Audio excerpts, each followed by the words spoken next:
कि बांग्लादेश के साथ ज्यादती हो रही है। बांग्लादेश को हर सूरत में वर्ल्ड कप को में उनको खिलाना चाहिए। বাংলাদেশের পর এবার পাকিস্তানের ওপর চড়াও হলো আইসিসি।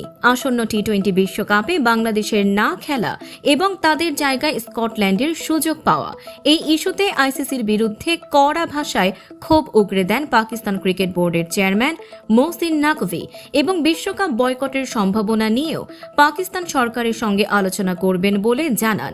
কিন্তু নাকভির এমন মন্তব্য মোটেও ভালোভাবে নেয়নি আন্তর্জাতিক ক্রিকেট কাউন্সিল।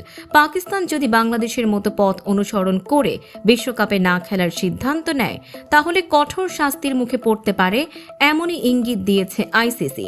দ্য ইন্ডিয়ান এক্সপ্রেসের একাধিক সূত্র জানায়, বিশ্বকাপ বয়কট করলে পাকিস্তানের ওপর একের পর এক নিষেধাজ্ঞা আসতে পারে। এর মধ্যে রয়েছে দ্বিপাক্ষিক সিরিজ বাতিল, পিএসএল এ বিদেশি ক্রিকেটারদের এনওসি না দেওয়া এবং এমনকি এশিয়া কাপ থেকেও বাদ পড়ার শঙ্কা। মোহসিন নাকভি আইসিসির দ্বৈত নীতির অভিযোগ তুলে বলেন, বাংলাদেশের সঙ্গে চরম অন্যায় করা হয়েছে। তার ভাষায়, এক দেশের ক্ষেত্রে নিয়ম একরকম, আরেক দেশের ক্ষেত্রে আরেক রকম।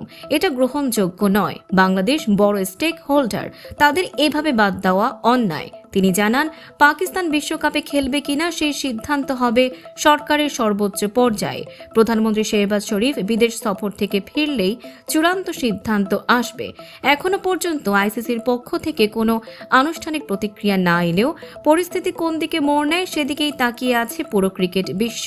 দর্শক, সাম্প্রতিক ও চমকপ্রদ সব খবর পেতে ফলো করুন আমাদের ফেসবুক পেজ CB24 টিভি এবং সাবস্ক্রাইব করুন ইউটিউব চ্যানেল CB24 অফিসিয়াল।